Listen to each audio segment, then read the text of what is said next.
How's it going, everybody? It's Pilot Fame, and we are back with another FPL preview stream here on Twitch. Glad to be back. The internationals are almost over. France has secured the Nations League, or whatever it's called. It's a pretty cool looking trophy, actually. And France made the comeback, so Paul Pogba, another medal in his trophy cabinet. So Graham Souness can be quiet just that little bit more. But yeah, this week, FPL's back for at least, 4 game weeks, 8, 9, 10, and 11, before the third and final international week that is left in the campaign for 2021. Obviously, they'll have international breaks in 2022, as well as they lead up to the World Cup. But we're going to talk about the disastrous game week I had in Game Week 7, which seemed like so long ago. We're also going to take a look at my wild card, the players that I'm potentially going to be bringing in on that as well. At the moment, I'm just kind of bringing in players for price rise and that sort of stuff. We're going to take a look at our predictions, our clean sheet and differentials as well.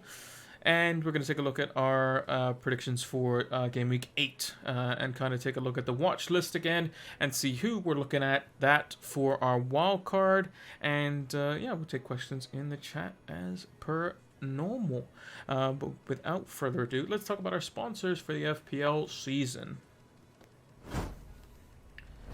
So, we got Fantasy Football Scout as our sponsor for the FPL season. We are an affiliate of them, so if you use the link in the About section, or if you're watching this over on YouTube, in the description down below, you can check out that link and get access to the Fantasy Football Scout members area.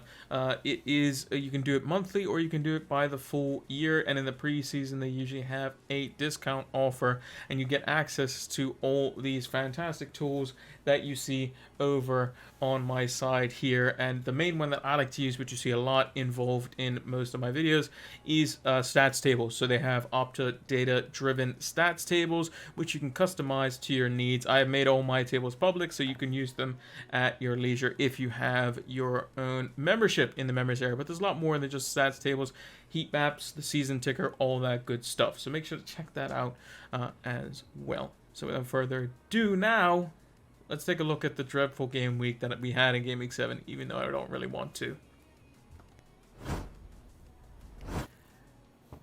Oh, that's our notepad for our predictions later on. We don't need that as of yet, so you can see the full team. Just to make a quick shout out, Mohammed Elk Holy and Snow6923. Thank you for the follows while we are offline. So yeah, 39 points. It wasn't great. It wasn't great at all. The one player that ended up getting all the points was over 100% effective ownership, which means that technically we lost rank with him doing that. And he was the only one who got returns in our team attacking-wise. Ronaldo came off the bench. Antonio just the 2 points. Ings just the 2 points. Sar 1 point after getting booked. Benrahma just the 2 points. Fornals just the 2 points. Shaw with just the 2 points, Antonio Rudiger with just the 2 points, and then luckily, the double Brighton clean sheet gave me something. Oh, excuse me. Gonna probably got a bit tired today, but we persevere. Yeah, yawn, boring. That team's not great anymore. That's why we're getting rid of most of them on the wild card. But yeah, Sanchez and Veltman, only 2 really good things to come out of Game Week 7. And, yeah, unfortunately, Veltman got booked. But in the end, we'll take 5 points from Veltman and 6 points from Sanchez. Those were the only 2 things that we really could celebrate about. I mean, Salah getting 13 points, yes, that's fine. But all things considered, we're not really too fussed about it unless we captained him, which a lot of players did captain him. If you did, congratulations. Lukaku owners, you'll probably be very, very disappointed because he basically missed an open goal. So yeah, not ideal. So, excuse me. That saw us drop to 87k or thereabouts, 87.5k. We were at 56k, I think, before Game Week 7 started, something like that. Basically, we're pretty much back to where we were when we got that really nice green arrow a couple of weeks ago. we can actually take a look at that quickly. So we had this nice green arrow where we went from 88k to 30k, and then we were basically back to where we were after those two not so great game weeks. But our good start has meant that we are still in good shape. We are still in good shape. And I think the wild card is in order. That's where we had it, kind of scheduled for. And yeah, I think it's going to do us quite a lot of good. We can get ahead on the curve and bring in some players where not many managers will be having the luxury to bring them in unless they use multiple transfers to do so, and then they're gonna have to pick and choose which ones they do for that. So let's take a look at our predictions for last week. Got my notepad here, so the way we do the predictions is as follows. Basically, if you get... I'm really sorry for yawning. I'm really sorry. Let me take a swig of water.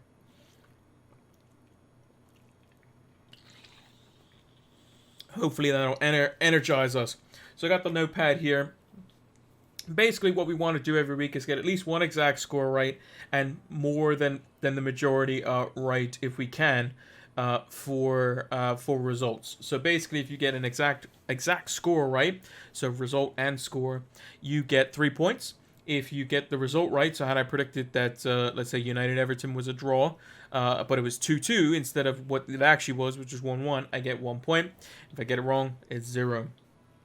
So the first 4 game weeks I was doing quite well. Probably coincides with my FPL team as well. 9 points, 11 points, 10 points, 11 points. And then the 2 bad game weeks I had were 7 and 2. So basically, the game weeks which I have predicted bad thus far, like my predictions haven't come off, it seems as though my FPL team hasn't done well either. So these yawns need to go away. So hopefully our predictions were slightly better this week. So you can see the tweet up on the screen. Post that on our last preview show. That would have been 2 weeks ago. Would have been 2 weeks ago, around this time, or afterwards. So yeah, predicted United 2-1. They didn't get the late goal this time. Ronaldo couldn't bail them out. If anything, United actually looked worse. Ronaldo came on the pitch. Anthony Martial scored a goal. And then Townsend scored one on the break. And Everton probably should have won the game. If Davies doesn't square and just shoots, they probably win. So we got that one wrong. Oh, gotta change the pen. That's a little bit better. So no points there. Burnley Norwich. I predicted a 1-0 win for Burnley. Ended up being the game you shouldn't probably have watched. Ended up being 0-0. So if you had a Burnley defender, probably did okay. Or a Norwich defender. So yeah, nothing doing there. Chelsea Southampton, I predicted the margin right, just not the right score. So 3-1 for Chelsea, who were on the ropes a little bit, and then James Ward-Prowse got sent off in that one, and then Chelsea fired back with 2 goals for Timo Werner and Ben Chilwell to give them the lead. Azpilicueta getting 2 assists in that one as well. Someone on our players to target list. So we get just the 1 point for that. Leeds and Watford, I predicted it to be a high-scoring affair. It turned out it wasn't wasn't going to go that way, basically. And Leeds ended up just securing a 1-0. A very unlikely clean sheet, in my opinion. But Llorente on a set-piece got the goal. Not much saves between the 2 goalkeepers. Unfortunately, Sarr getting a yellow doesn't help. And Leeds pick up 3 points. I'm really sorry about yawning, by the way. Not sure what's going on. Probably just a bit tired. Maybe it's the pizza I had for dinner. So yeah, no points there. So not too good on the pick so far. Wolves and Newcastle predicted a 1-1. Wolves and actually end up coming back in that one, winning 2-1. Hwang on the double with Jimenez picking up 2 assists in that one after Hendricks had a wonder strike in that one. So again, nothing doing there. Brighton Arsenal, another 0-0, but it was a very exciting game for a 0-0, to be honest.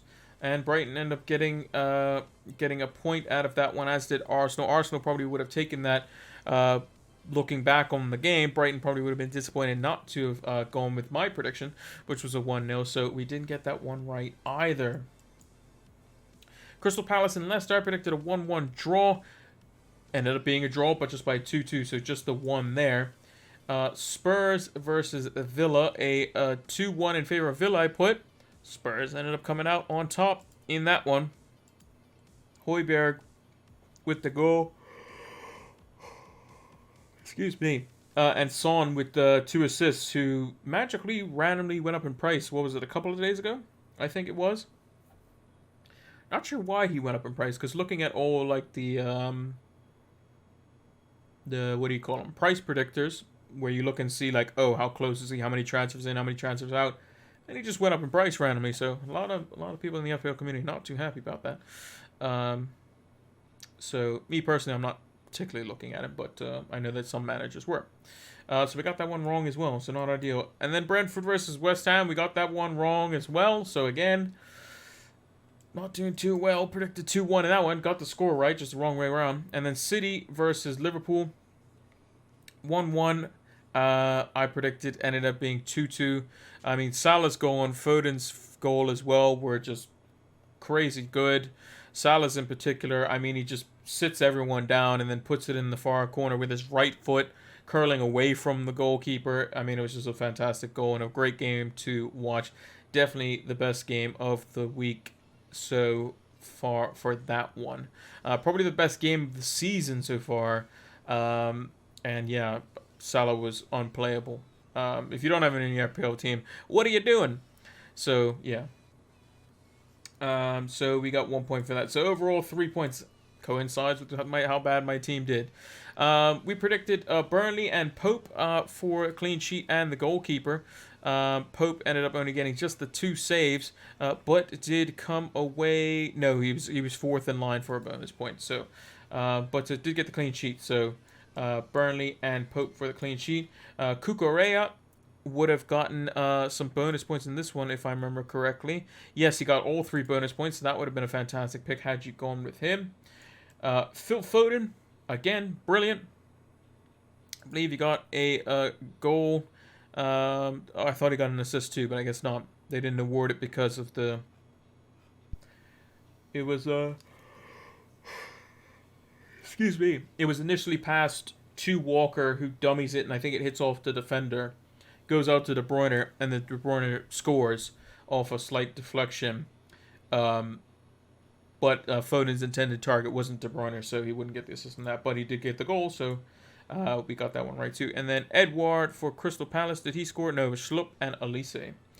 So 4 out of 5 on the differentials is quite good, but just not on the predictions. So not the lowest score we've had. The lowest was last week, but it was definitely an improvement. We got 3 instead of 2, which we will definitely take. But hopefully we can start getting back on the trail of green arrows with a wild card this week, because that would be very bad if we got a red arrow after doing a wild card.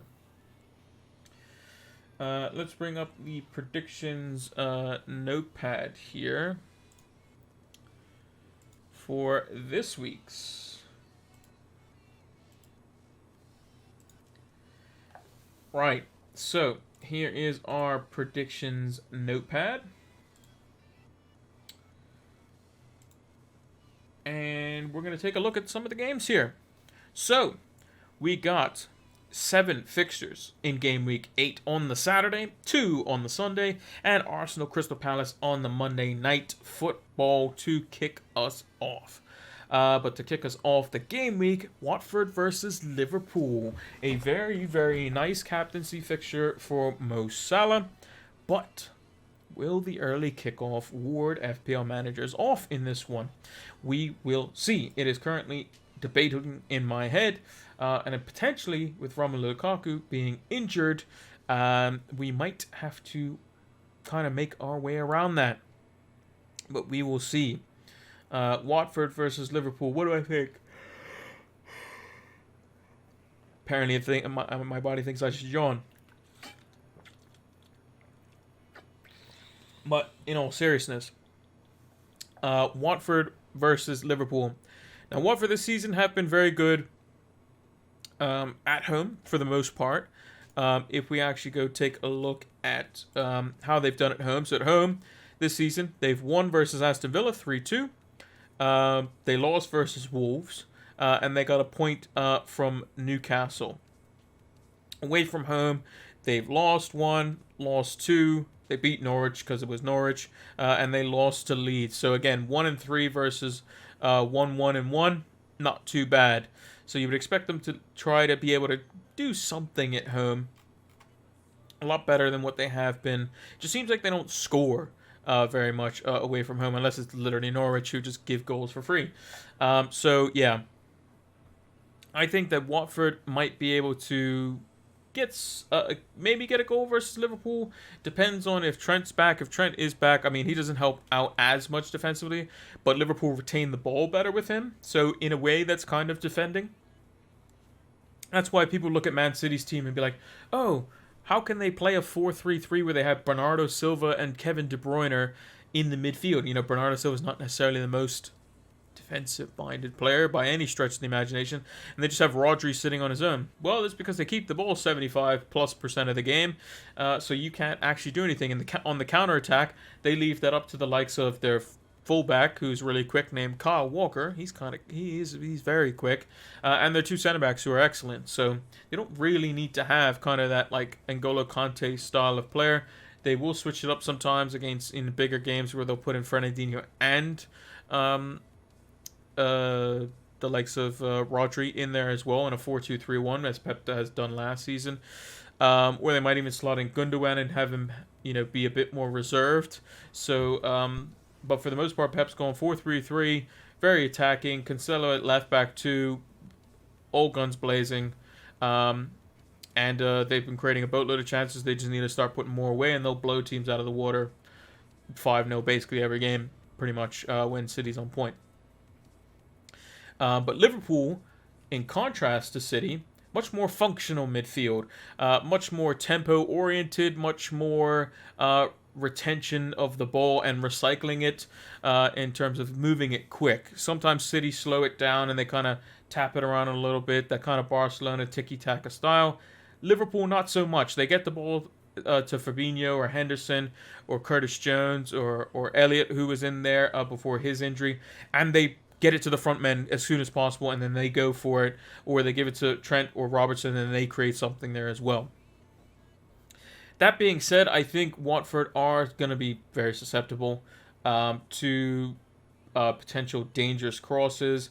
They just don't seem to be very settled at the back as of yet. At home, probably a little bit better, but I can see Liverpool making easy work of Watford. I'm going to give Watford a goal in this one. I think Liverpool might just randomly concede, but I think Liverpool will probably keep their 3-goal kind of streak up, as it were, barring Man City, and get this victory 3-1.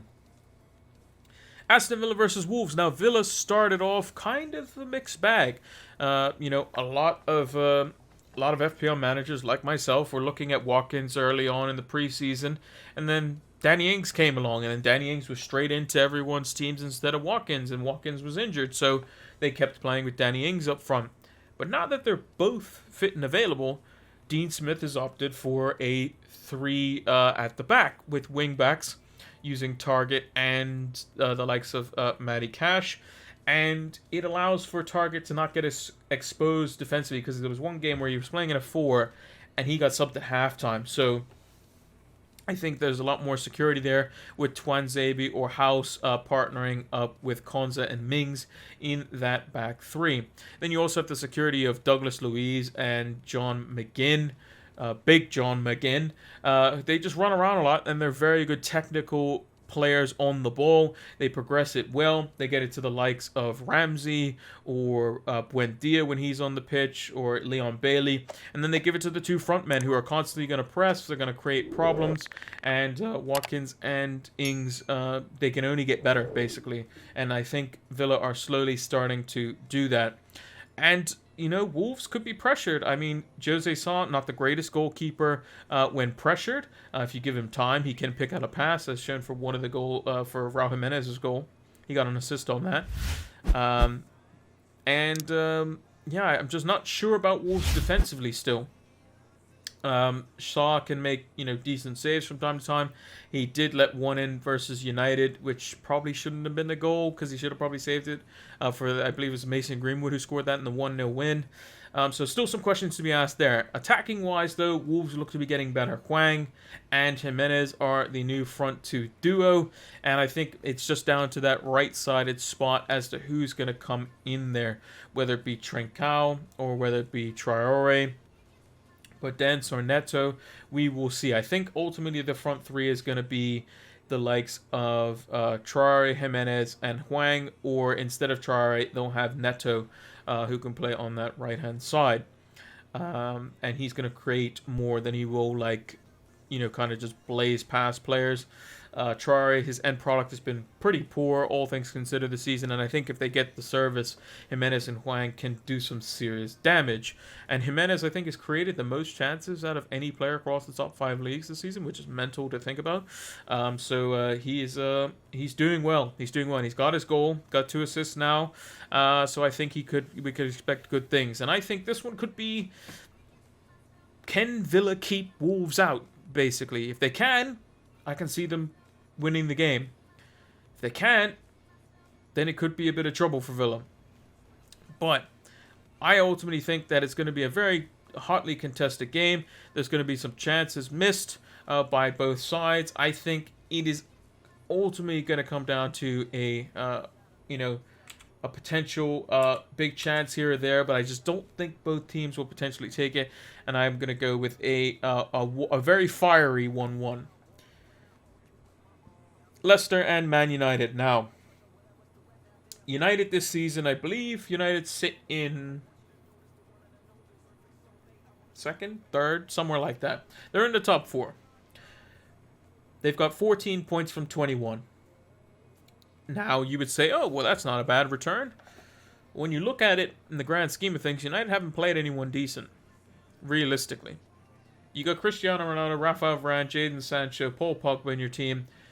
You shouldn't be dropping points at home to any team unless it's potentially Man City, Liverpool, Chelsea, maybe Spurs. And it would just be a draw that would probably be acceptable. They've lost to Villa. They've drawn with Everton. Withdrew with Southampton. Things are not okay at the moment. And United's run of fixtures is awful between this international break and the next one. They have Leicester away. They then have Atalanta in the Champions League. I believe that's at home. Then they have Liverpool at home, which isn't ideal. Then they have the midweek is off because that's Carabao Cup games. Then they play Spurs away. Then they play the other Atalanta fixture. I believe that's away from home. Then City come to town for game week 11. So really not ideal fixtures for United. Arguably, they're playing teams that are all going to be vying for the top 6 at the end of the season, 2 of which are definitely going to be in the top 4 with Liverpool and City almost certainly. And Atalanta's probably the most difficult team in the group, although they haven't started off too well in Serie A. But they are open at the back, which probably means that those games should be a little bit easier for United on the counter. But Liverpool, I was going to say, Liverpool are very good on the counter, but Leicester on the counter are very good as well. And Jamie Vardy just kind of always seems to score. Now, at the King Power, last season Leicester weren't great, but with the fans back, that could change things drastically. Leicester this season haven't been at their greatest. They seem to have kind of struggled in games. I think personally they should go back to a front 2. Iheanacho did get injured for Nigeria, but I think Daka could allow for Vardy to make runs and beyond. and they can help link each other up there as well. So I think going to a front two is going to help them out, whether it be switching to a diamond, going 3-5-2, 3-4-3, whatever it may be. Just get Vardy in a front two, and he will do well, especially if Iheanacho is there. So I think Leicester, if they don't have Iheanacho, that definitely helps out United. United could be without Varane and Maguire, though, which is very, very worrying from a defensive point of view if you're Manchester United. But Marcus Rashford is back, and Leicester's defense has been awful, especially when it comes to defending players who are very good in the air. And I think Ronaldo is definitely one of those. So, yeah, I think United will ultimately win the game. United's defense, personally, I find will always find a way to concede. So I'm going to go with a 2-1 United win. That just seems the most logical to me. Wouldn't be surprised if it was 1-1. Wouldn't be surprised if Leicester kept a clean sheet randomly. Who knows? That's kind of the way it seems to go. United will play a team that's not doing too great, and they'll go and lose to them. And then they'll go up against Man City or Liverpool, and they're flying, and they'll get a point or they'll win the game. It's just how it goes sometimes. Man City versus Burnley. This is probably one of the very few times I'll do this every season. 5-0. The reason I say that is because every time Man City play Burnley, they win by an average score of, I think, around 5-0. So I'm going to go 5-0. Just look at the past history. Literally, City at home versus Burnley. Burnley never have a good time. So I'm just going to go 5-0. Just because you got any Man City attackers in this game, you might be looking good, but the attacks might be spread around, which is ultimately probably why Burnley gets opened up, because they just never know who to kind of mark. Norwich versus Brighton. I think Brighton should be quite comfortable in this one. I think Norwich are almost certainly 20th this season, especially with their start.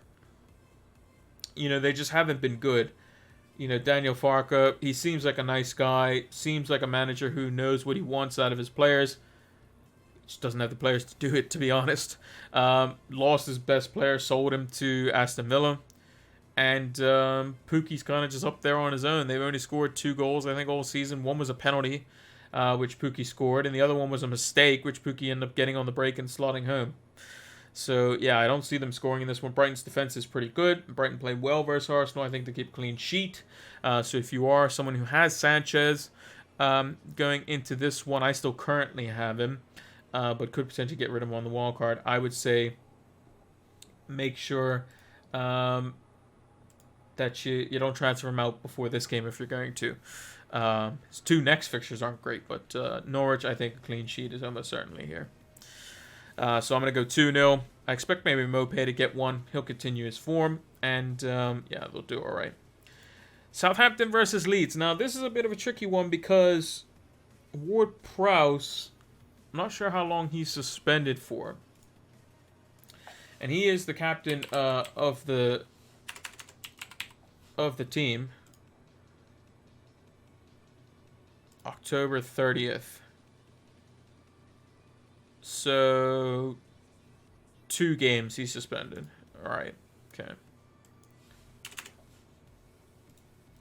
Right. So him not being in the middle of the park is a bit of an issue because he is basically their set piece guy. Which means that Leeds will probably have a lot more joy at defending set pieces, which they typically normally aren't very good at doing.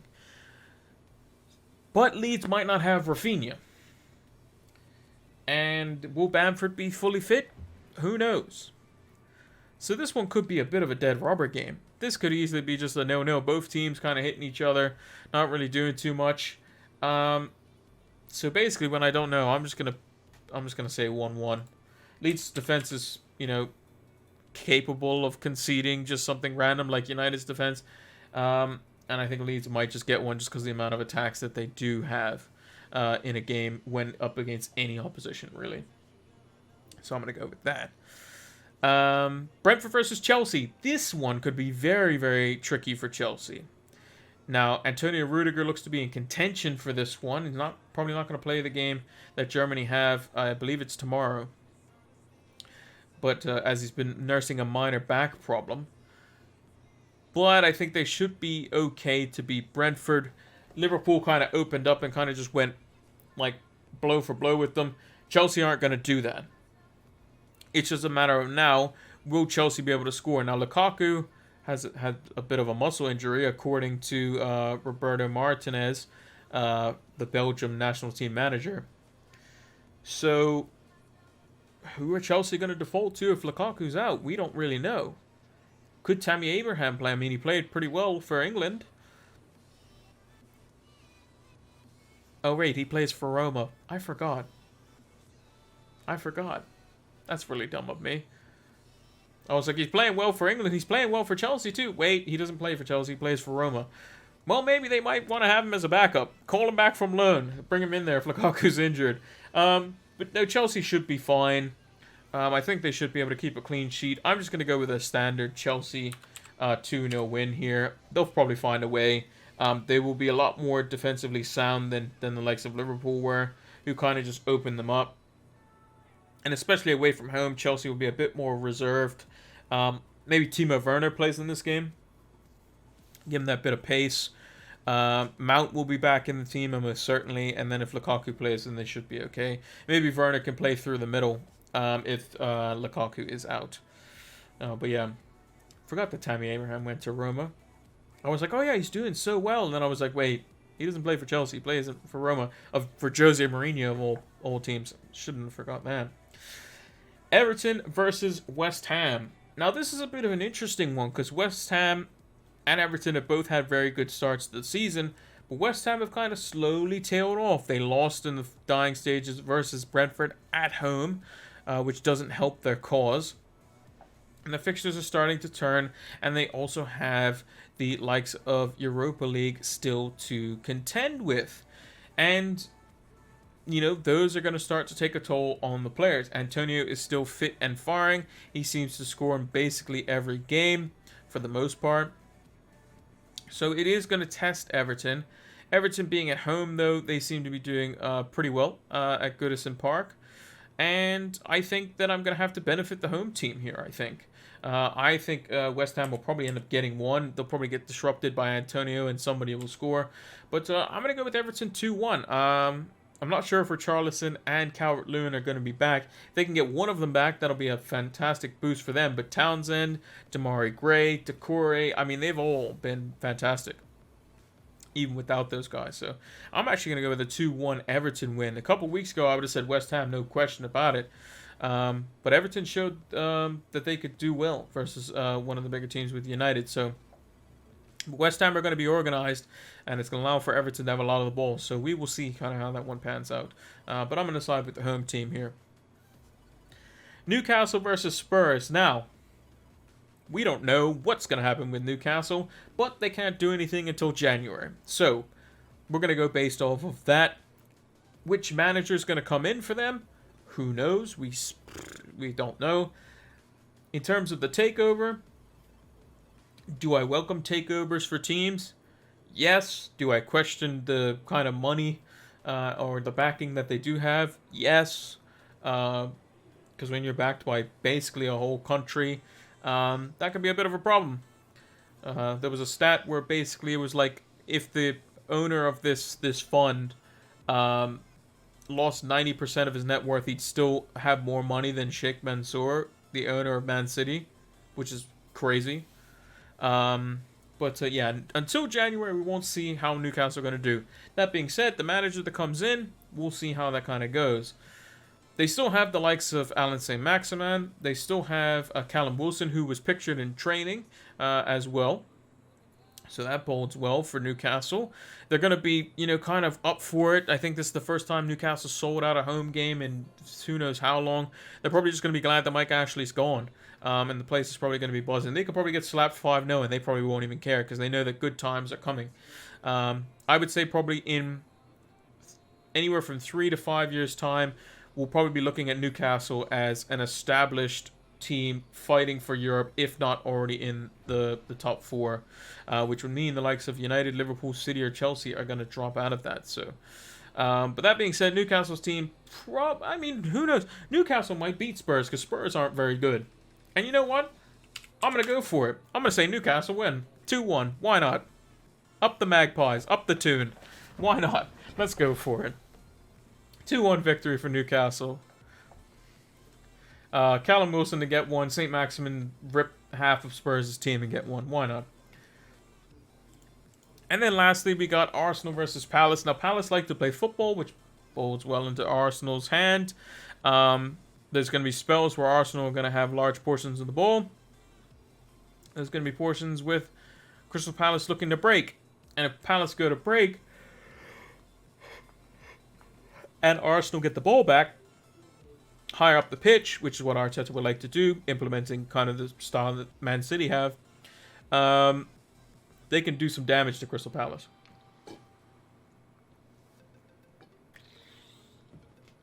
And Palace are starting to get the majority of their players back. I think the only major doubt that they have now is Eze, who's going to be out for still some time. But I think Arsenal on the up and up. I still think Palace are good for a goal in this one, so I'm going to go for another 2-1 here. I think Arsenal probably edge that one out at home. Moving on to the clean sheets and differentials. I mean, Brighton, clean sheet. Norwich, no problem. In goal, I've actually gone with Ederson. I just think he's probably going to be eating his lunch this game. City get an early goal in this one. And it's going to end up the same. It's going to be a large score line. Pope's going to be really busy in goal. And City are just going to find the back of the net probably a bunch of times. So I'm going to go with Ederson. And I put him in there at 10.4%. Some of the picks this week are not 5%. Because of the fact that I'm picking players that I am thinking about as differentials on a wild card. In defense, Azpilicueta, 6.3%. Let me see if I can make this a little bit... oh, that's not what I wanted. Let's move it over just a little bit. It'll cover Crystal Palace, West Ham, and all the names and whatnot, but that's fine. 6.3%. I think he's potentially due to go up in price if he hasn't done so already. Let me check. He has gone up in price. And yeah, he could be the most stable defender alongside Antonio Rudiger. And Mbeumo is in there as well, 1.5%. His fixtures for the next few aren't the greatest. But where is he to? But Brentford have shown that they can do well versus teams, especially at home. They've beaten Arsenal. They went toe-to-toe with Liverpool. So they could do quite well. And then they have a really nice run of 3. And you could just probably have him as your first sub. 5th midfielder type thing. So in some games, let's say... I mean, I don't have Lukaku in here at the moment, but, it is what it is. Some games, if you have, like, you're playing, like, Rafinha and Salah most games, and then you'll have your third midfielder, whatever that is. I mean, I have 6.9 million in the bank, but, it is what it is. You can have a City midfielder in there, or whatever, and then you play those 3, and then you could pick your 4th if you're playing 4-4-2 or whatever it may be. So, yeah, I think Mbeumo is good value. Playing up front as well, 5.5 million. What's really not to like about that? And then Jimenez picks himself, basically, 6.3%. I think if you have no other fires to put out, I think Jimenez in for the long run. I mean, if we look at his fixtures, Aston Villa, again, they've shown some defensive prowess, but Wolves' attack has been on a different level this season. They just need to find the target, and they have been doing so now that Hwang is in the team alongside Jimenez. Leeds are always susceptible. Everton's good for a mistake. Crystal Palace aren't the most solid defensively. West Ham have been looking shaky recently. Norwich and Burnley could be quite easy as well. And then their fixtures get a lot tougher, where you can then take him back out from like game week 15 onwards, where game week 16 onwards, Antonio's fixtures get really, really nice. So maybe you can bench Jimenez that week versus Liverpool, or just play him because, I mean, Wolves have had a knack over past seasons of just beating the tough teams at Molineux, so could definitely be quite interesting. So yeah, those are our clean sheet and differential picks, and we shall post them over on Twitter and the FPL community section once the stream is over. So let me move the notepad out of the way. Gotta make sure I do that this time because I think it was last stream or stream before, whatever it was. I didn't do that. So, yeah. So this is the team as it currently stands. We're on a wild card. Now, the team looks a bit weird. I'm just bringing in players that don't have... or are going up in price or not going down in price or whatever. So it's probably better to look at it from this point of view. So we have 6.9 million in the bank, and it's just we can easily bring in Lukaku for whoever we want, and then go from there. But if you watch my wildcard video, kind of look at the situations that I'd be going for on the wildcard, which depends on what system I want to play. Now, if Antonio Rudiger is out, then maybe some things kind of change a little bit. Because I like double Chelsea defense. I like double City defense. I think Trent is Trent, so he might have to be in there. I think Lukaku and Salah are the two to go.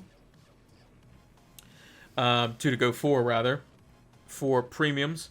I think Rafinha's a must. I think Mbeumo and potentially our Arsenal midfielder are good. I think Jimenez looks fantastic as well. What type of structure do we go for? I think rotating goalkeepers could pair quite nicely. So if we look at Sanchez and Ramsdale. So Sanchez has bad fixtures in 9, 10, 14, 18, 20, 21. So that's 9, 10, 14, 18, 20, 21. 9, 10, 14, 18, 20, and 21. So they don't really pair too well together. Raya pairs very well with Ramsdale. So that would be my my go-to for pairs. Guaita also pairs well with Raya as well. So when Raya has Chelsea and Leicester, Ramsdale has Crystal Palace and Aston Villa. When Raya has Norwich at home, Ramsdale has Watford at home. So there will be some where there is a little bit of overlap. But let's say when Ramsdale has Liverpool away, Game Week 12, Raya has Newcastle away, which is great. So, good pair all the way up until the end of the season. I think the worst case scenario is like Raya plays like one of the big 6 teams, and then Ramsdale plays like Leicester or something, West Ham, which, you know, isn't great. And in which case, you'd have a little bit of decision to make there. Now, you know, Arsenal versus Watford at home versus Raya versus Norwich at home. I mean, you probably just pick Raya just because Norwich, in that scenario, Norwich kind of just is the default. Just pick your attackers against them, pick your defense against them. You'll probably get clean sheets and attacking return. So the other thing that I'm also looking at as well is a premium goalkeeper to just throw in there. Ederson was the one I was kind of looking at mainly. The only thing is I'm also thinking down the line as well, where when we go to do a bench boost, would it be better to have 2 cheaper goalkeepers in defense to kind of just have there and work it out that way? So that we can easily just, like, I only have to really make, like, I mean, I might still have to make 2 transfers because of the, you know, because of the way the double game weeks might shake out, and you might wildcard into that and that sort of stuff, which may just lead me to be like, you know what, might just go premium goalkeeper, forget about all this nonsense of these cheap goalkeepers, go with the team that's keeping clean sheets, and that's Man City. Man City have kept a clean sheet in 5 out of the 7 games. The 2 teams they didn't keep a clean sheet was Game Week 1 when they played Spurs, where they weren't great, and Liverpool, which you kind of expect. But like Ederson, he's not going to get you very many saves, but he's getting you 6 points basically every week. Mendy would probably be a little bit better. Edouard Mendy, that is. Kept less clean sheets this season, only 3 when he's played. Didn't play in the Spurs game because I think he had a illness, so they would have kept a clean sheet there. So he would have had 4 clean sheets. Yeah,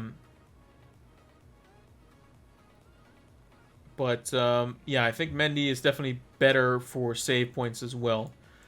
But if you want to go with the best defense in the league, I think Ederson is going to be the one to do so on that front. And if you don't want to bother with City rotation in midfield, Diaz, Ederson, going to play every game. They're basically 6-pointers. It's basically like you're getting a midfielder that's getting a clean sheet point and an assist every week, pretty much. And then you have Cancelo, who's kind of the riskier pick. And then we pair Edison up with Foster and go, obviously. That would be the kind of the one to kind of look at. And then it's just a matter of, do we have, like, what's Trent's situation? Is Livramento somebody that we can use as a budget enabler? I think so. He's got great fixtures if you're looking to play him as well. Like, you could play him in a back five as well. Like, in a system, like, if Rudiger's not there, you could play Trent in that system and have Livramento just play in the back five as well. Just bench him, Buemo. Townsend has West Ham, so that's, you know, okay. Rafinha might not play, so you might have to bench him. So you could play a 5-3-2. It would be like Lukaku, as an example, would be the other one of these two strikers, if Trent was in there. But yeah, there's many different ways you can kind of slice it. So the formations, like I'm considering, is a 5-2-3 or a 5-3-2, a 4-4-2 with flexibility, or like a standard 3-4-3. The thing is with the 3-4-3, once you get the main defender from that team, everyone's just going to have them. So if they get a clean sheet, you need like an attacking return. Otherwise, you basically just have a shield in your team. When you have the double defense, that's when you can turn them into swords, basically. So this whole idea of like Salah is like a shield pick. There's going to be times where he even hurts you because of if you don't captain him. And there's more than like if every manager has Salah, he's 100% owned. If one person captains him out of those 100 people and the other 100 don't, Salah will actually hurt your rank marginally, but he will, for every person that captains him over the total number of players that have him. So he is a shield pick. So if you want to make his points worthwhile, you got to pair him up with Trent. You got to pair him up with Jota. You got to captain him in fixtures that aren't necessarily the best. Last week when they played Man City, if you'd have been captain Salah, you'd been laughing. But he played City, so it is a bit of a risk. So the one team that I'm kind of looking at the most at the moment. So from my original team, I had Sanchez. I'm just going to remove him from there. I had Begovic, who was here. I had this would be Veltman. This was Ayling. Veltman, Ayling. Who do I have? Veltman, Ayling, Shaw, and Tsimikas. Veltman, Ayling, Shaw, Tsimikas, Trent. Where's Trent? Trent would be in there. In our midfield, basically everyone but Salah would stay. So he'd be gone, he'd be gone, he'd be gone, he'd be gone, he'd be gone. And then everyone on our front line would go too.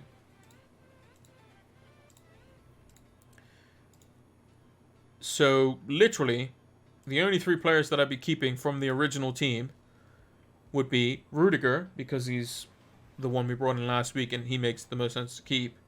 Because he seems to be the player that plays the most for Chelsea. I know he's flagged at the moment, but he's still in contention. I'm going to wait and see on that one. But if he's fit, I'm keeping him. Salah, because Salah. And Trent, because Trent.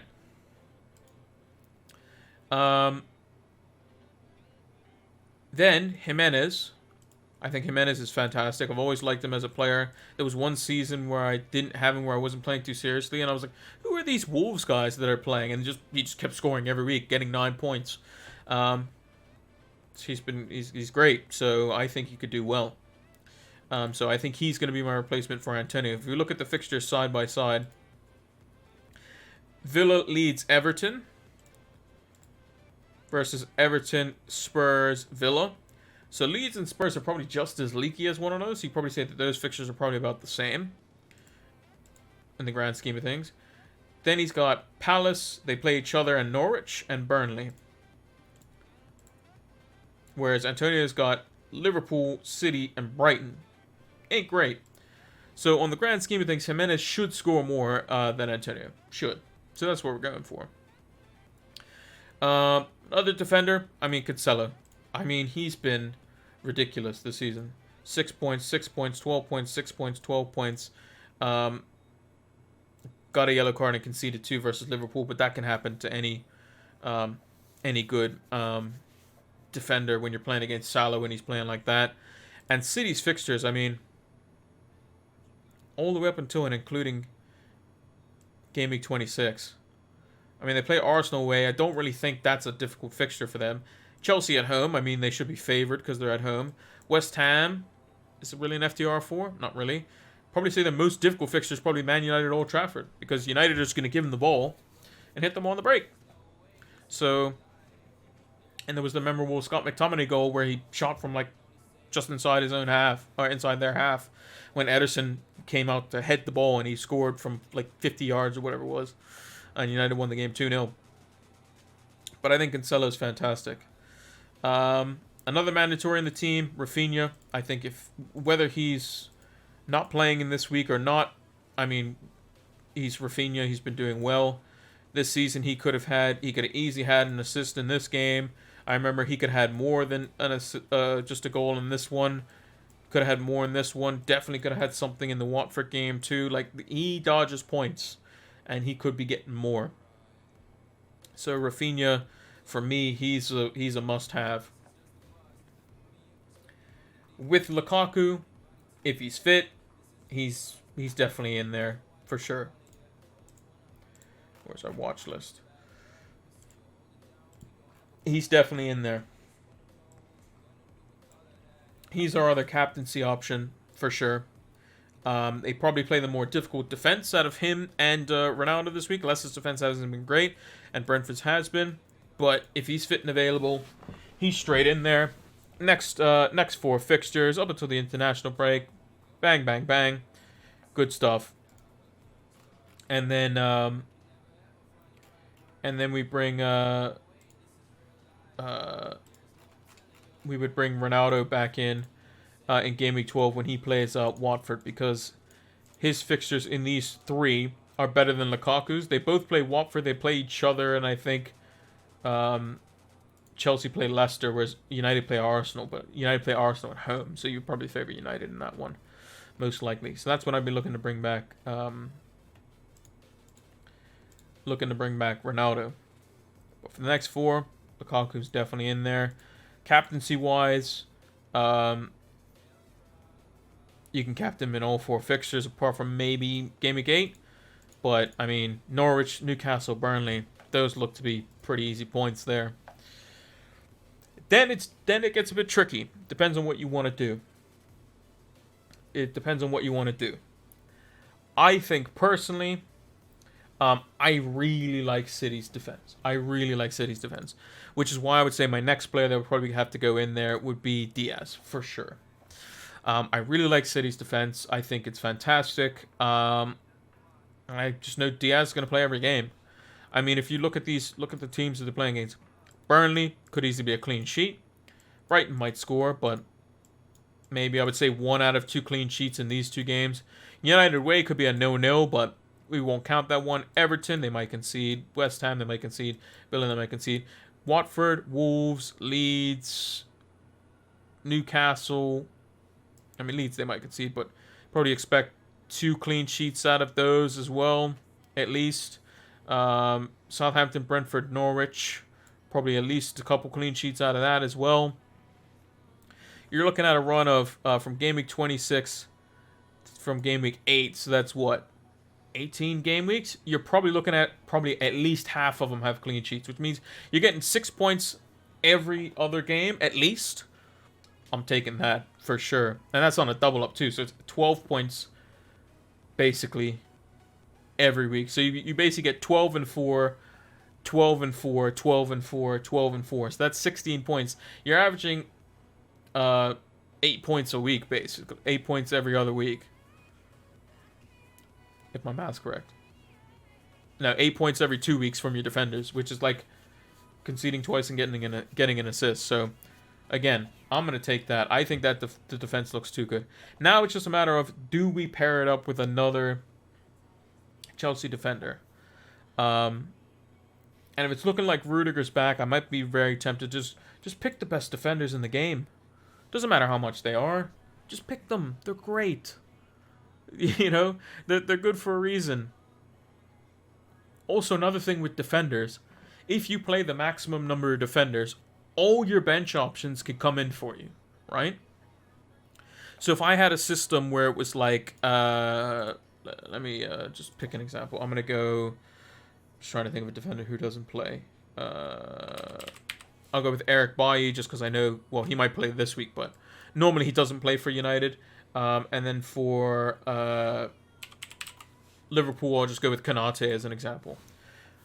Pretend like Konate and Bailly are two defenders that don't necessarily play or might not play, like Brandon Williams or something like that. If you have a defender that doesn't play, and you only play 3 at the back, you don't have any coverage. You can have points on your bench, and they're not going to come in for you. Because the minimum number of defenders you can play is, it has to be at least 3 defenders in your team. Whereas if you play 5 defenders, yes, you're missing out on potential midfielders or forwards, but if one of them doesn't play or doesn't show up or whatever, then you guaranteed have your points off your bench coming in, which is why a cheap midfielder and a cheap forward like Hwang and Mbeumo, Smith Rowe could be very crucial for these sorts of things. And if you're going into let's say Man United away, you're not really too confident for that one, and you just go with Cancelo in there. You could drop Diaz and you could put in Mbeumo in game week 11. Who does Mbeumo have in game week 11? Norwich at home. Fantastic. Great. That's when you can change things up. You can switch it up a little bit. So I'm liking that a lot. Rather than having these guys in there. So Azpilicueta and Trent are in there. Then, like I said, when you have a out-of-position forward that plays for a team that's doing well, you pick them. So Mbeumo would be my another midfielder that I would put in there. Then I would go with Saka. I just think he's brilliant. Played well again for England. I think he's just fantastic. And I think between Saka, Mbeumo, and Rafinha, those are probably 3 of the best potential midfielders on Wildcards that you can go for. The 4th midfielder, probably the likes of Brownhill maybe by the end of it. Just somebody who's going to get you 2 points. Just somebody you can put in. He's not necessarily going to need him, but if you do need him off the bench, he's getting you 2 points. It's fine. Then the last 3 spots, 14.2 million. So what does that work out to be? That works out to be around 5 million a pop per player. So if I were to go for a premium goalkeeper, I would have to drop somebody. So as an example, let's say I just kept Hwang in there just because I know that he's going to play some part in kind of like the Wolf system.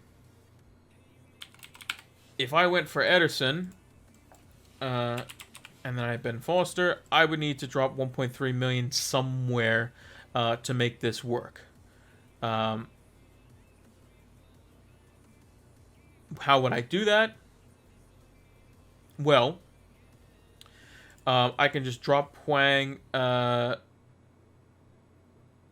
a decent bit and go to the likes of Archer, who might come into the fray, who knows, and then drop Saka to a Smith Rowe, and then we almost have just enough to go to a Ronaldo, if Lukaku gains a little bit extra value for us, and Ronaldo drops back down. So we'd only need, if Ronaldo went to 12.5, we would have the money in the bank to go to Ronaldo if Lukaku went up by an extra 0.2, so we can sell him for 0.1 higher.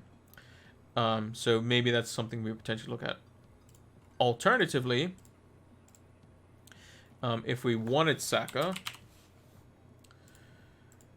we could instead, let's say if Antonio Rudiger's not the one, we can just go Livramento if we wanted to play the premium goalkeeper as well. And something like that is probably what I'll end up with, potentially. Now, if I really, really wanted to, have the 5 at the back, and I was looking forward towards the wild card, then maybe I go for the rotating goalkeepers. I go with Raya. I stick with Smith Rowe instead, and I go with something like that, or I go with Saka, and then I can drop somebody down. I would drop Hwang most likely, down to like I said, an Archer or something like that. And keep the 0.6. If I really wanted to keep Saka, if I really thought Smith Rowe was going to play game in, game out, then I would go for him as well. But I really like the 5 at the back. If you play 5 at the back, you then have Salah, and then you pick 2 out of your best 3 midfielders.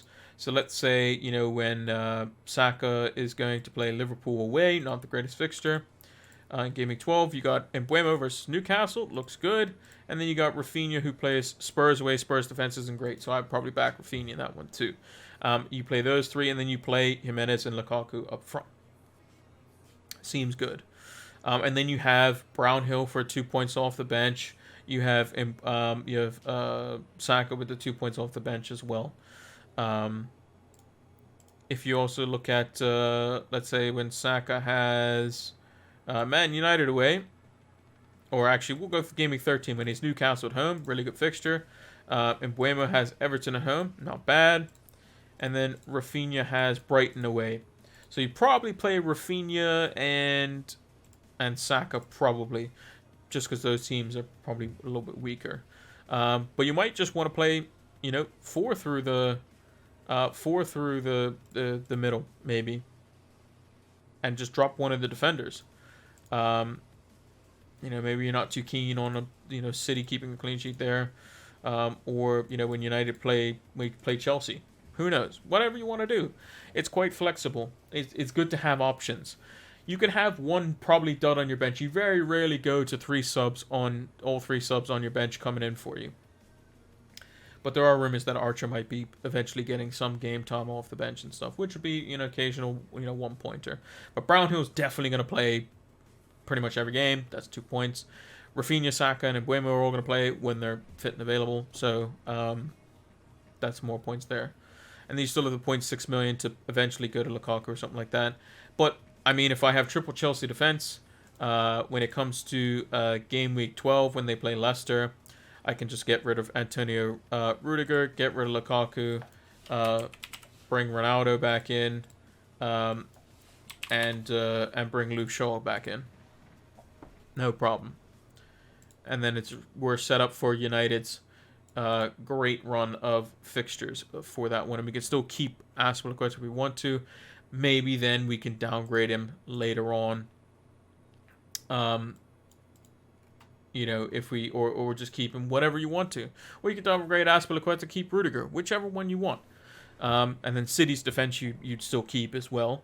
And then you could then bolster your midfield. So Azpilicueta could then go to a Livramento later on if you want, and he would definitely be just a bench player, because his fixtures would have probably run out by the time United's get good. But you would still could potentially just bring him in just because he could be, he's a lot cheaper, or maybe another cheap defender emerges. Maybe you go for a Ben White or something like that. But we'll just stick Livramento in there.